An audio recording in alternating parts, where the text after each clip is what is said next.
Good morning students.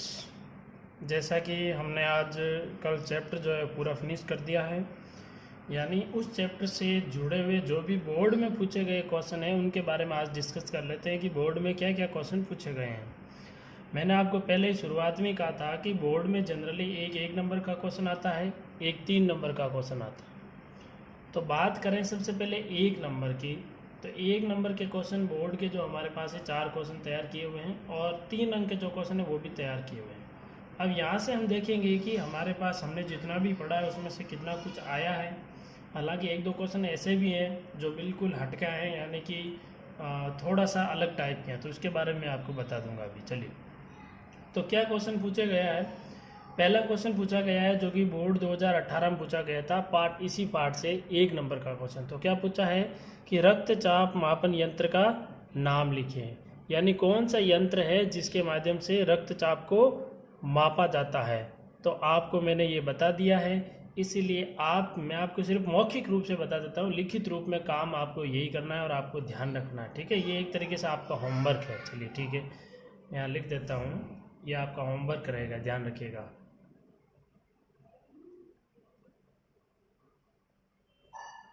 जो बच्चे regular पढ़ाई कर रहे हैं उनके लिए ये बहुत ही काम की चीज़ है। ठीक है, चलिए, तो मैं आपको सिर्फ मौखिक रूप से बता देता हूँ। रक्तचाप मापने के यंत्र का नाम होता है स्फाइग्नोमैनोमीटर। रक्तचाप जिस यंत्र से मापा जाता है वो होता है स्फाइग्नोमैनोमीटर। हमने छोटी क्लास में कहीं स्टेथोस्कोप भी पढ़ा है, लेकिन ध्यान रखना स्टेथोस्कोप जो है हृदय की धड़कन को मापता है। ठीक है, तो रक्तचाप मापने वाले यंत्र का नाम स्फाइग्नोमैनोमीटर। चलिए अगला क्वेश्चन लेते हैं। पहला क्वेश्चन हो गया। दूसरा क्वेश्चन पूछा है तंबाकू पादप के कुल का वैज्ञानिक नाम। कुल का नाम देखो पूछ लेना क्वेश्चन, यहाँ पे आपको बहुत ध्यान रखना है, सप्लीमेंट्री एग्जाम 2018 में पूछा गया है। तंबाकू पादप का वैज्ञानिक नाम नहीं पूछा है। तंबाकू पादप का तो वैज्ञानिक नाम है निकोटियाना टोबिकम, लेकिन इसके कुल का नाम पूछ लिया है, और कुल का नाम आप जानते हो, सोलेनेसी कुल। मैंने आपको बताया, अच्छे से वापस देख लेना एक बार, कौन सा कुल होता है, सोलेनेसी कुल होता है। ठीक है, चलिए ये आप सोल्व करोगे, मैं इसके आंसर नहीं लिखा रहा हूँ, आपको खुद को करना है, मैं सिर्फ मौखिक रूप से बता रहा हूँ। रुधिर में हीमोग्लोबिन का निर्माण के लिए आवश्यक तत्व, यानी हमारे ब्लड के अंदर हीमोग्लोबिन का निर्माण के लिए कौन सा तत्व आवश्यक है। तो हीमोग्लोबिन के निर्माण के लिए मैंने आपको बता दिया था, हमने खनिज कुपोषण पढ़ा था, और खनिज कुपोषण में हमने हीमोग्लोबिन के निर्माण के लिए आवश्यक पड़ा था लौह तत्व। लौह तत्व यानी आयरन भी कह सकते हो, फेरम भी कह सकते हो। तो कौन सा तत्व होगा बच्चों, लौह तत्व। चलिए अगला लेते हैं जो कि 2020 में पूछा गया। देखो रासायनिक नाम कितना याद रखना इंपॉर्टेंट हो जाता है। हालांकि इस एग्जामिनर ने बिल्कुल इसको इजी भी कर दिया था। अगर ये पूछता कैल्सीफेरॉल की कमी से होने वाले रोग का नाम लिखिए, तो विटामिन डी नहीं देता कैल्सीफेरॉल, तो काफ़ी बच्चे कंफ्यूज हो जाते हैं, क्योंकि सिर्फ रासायनिक नाम था। लेकिन अच्छा हुआ कि ब्रैकेट में डी भी दे दिया, इसने ये नहीं पूछा विटामिन डी, रासायनिक नाम से पूछा, इसलिए सारों के रासायनिक नाम मैंने आपको बता दिए हैं, आप ध्यान रखना है। तो ये विटामिन डी है जिसको कैल्सीफेरॉल कहा जाता है, और इसकी कमी से होने वाला रोग होगा रिकेट्स। ठीक है, इसका आंसर क्या लिखोगे आप, रिकेट्स आंसर लिखोगे। चलिए, तो ये क्वेश्चन थे 4 जो कि पिछले बोर्ड एग्जाम में 1 नंबर से पूछे गए, बिल्कुल इजी क्वेश्चन आए। अब यहाँ पर देखिए 3 अंक वाले क्वेश्चन 3 अंक वाले क्वेश्चन में विषाणु जनित 2 रोगों की नाम। यहाँ पर एक विशेष चीज मैं आपको बताता हूँ, हमारी बुक के अंदर अध्याय 1 के अंदर विषाणु से होने वाले रोगों के बारे में डायरेक्ट नहीं कहा गया है। हमारी बुक में सिर्फ यही कहा गया है कि विषाणु जनित रोग, उसमें हिपेटाइटिस, पीलिया, फ्लू, हैजा, सारे रोग डाल दिए, पेचिस वगैरह। लेकिन आपको यहाँ पे 2 चीज़ें ध्यान रखनी है, जो ही वायरस से होते हैं, विषाणु से होते हैं। एक तो होता है हिपेटाइटिस,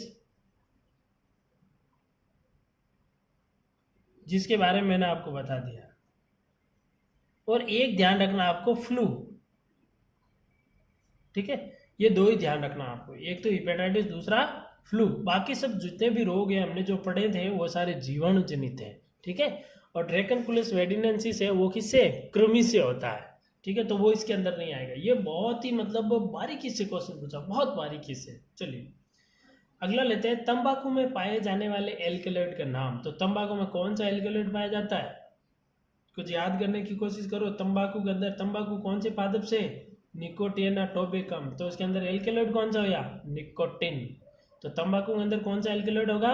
निकोटिन होगा। अगला देखिए, तंबाकू चबाने से दो हानियां।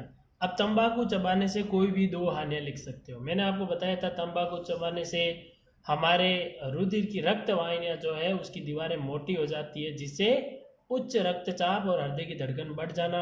गर्भवती महिलाएं तंबाकू का प्रयोग करती है तो उसके क्या होगा? उसके भ्रूण के विकास की गति मंद हो जाएगी।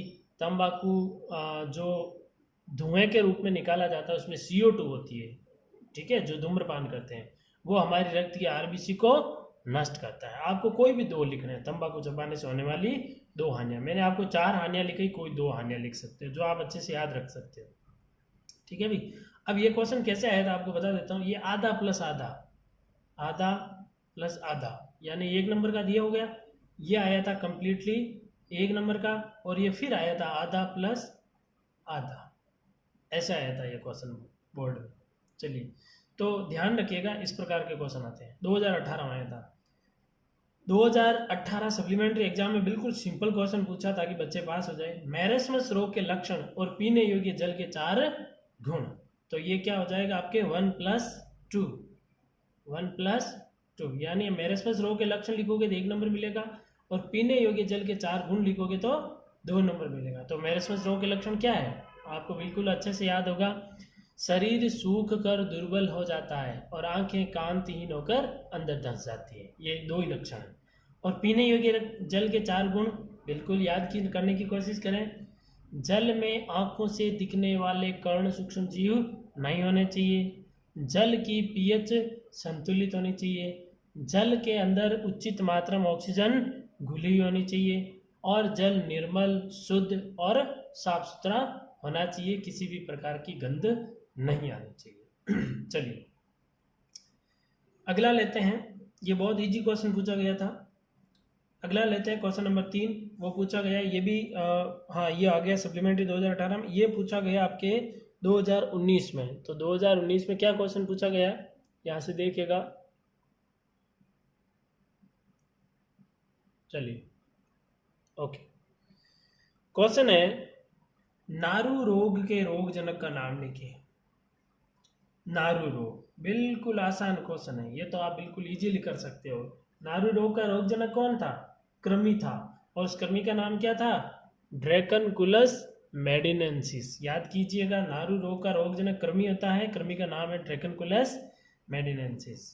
अगला है अफीम में पाए जाने वाले 2 एल्कलॉइड। देखो मैंने कहा था अफीम में 30 प्रकार के एल्कलॉइड पाए जाते हैं, आपको कोई भी 2 लिखने हैं, चाहे तो आप मार्फिन लिख दीजिए, कोडीन लिख दीजिए, निकोटिन लिख दीजिए, सोमनीफेरिन लिख दीजिए, पेपेवरिन लिख दीजिए, कोई भी 2 लिख सकते हो। चलिए बिल्कुल आसान क्वेश्चन है ये। अगला, गुटखा चबाने से होने वाला रोग, बिल्कुल हाईलाइटेड क्वेश्चन पूछा गया है। सब म्यूकस फाइब्रोसिस। गुटखा चबाने से कौन सा रोग होता है भाई? सब म्यूकस फाइब्रोसिस रोग होता है। बिल्कुल इजी क्वेश्चन पूछा गया है, ये बहुत ही इजी क्वेश्चन पूछा गया था। अब 2020 में क्या पूछा, देखिएगा 2020 में क्या क्वेश्चन पूछे गए हैं। चलिए 2020 में पूछा गया है, अफीम पादप के कौन से भाग से प्राप्त किया जाता है?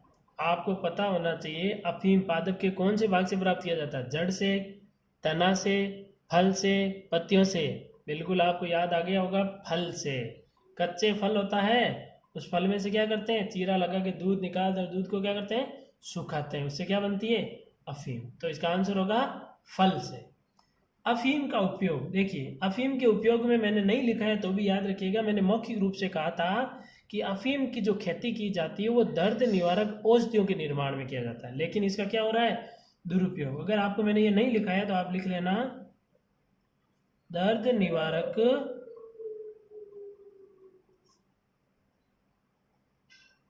औषधि निर्माण में, दर्द निवारक औषधि निर्माण में अफीम का उपयोग किया जाता है। इसमें भी मुख्य रूप से मार्फिन और कोडीन, मार्फिन और कोडीन इनमें से अपनी इससे अलग कर लेते हैं अफीम में से, और उसको क्या करते हैं? दर्द निवारक औषधियों के निर्माण में प्रयोग करते हैं।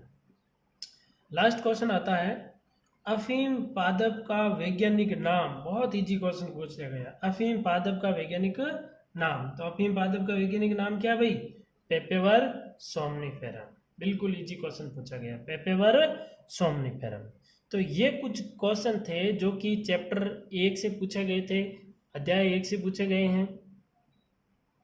तो आपको ये थोड़े ध्यान रखने हैं, ठीक है। ये एक तरीके से जो बच्चे रेगुलर काम कर रहे हैं, पढ़ाई कर रहे हैं, वो ध्यान रखें, ये आपका होमवर्क है।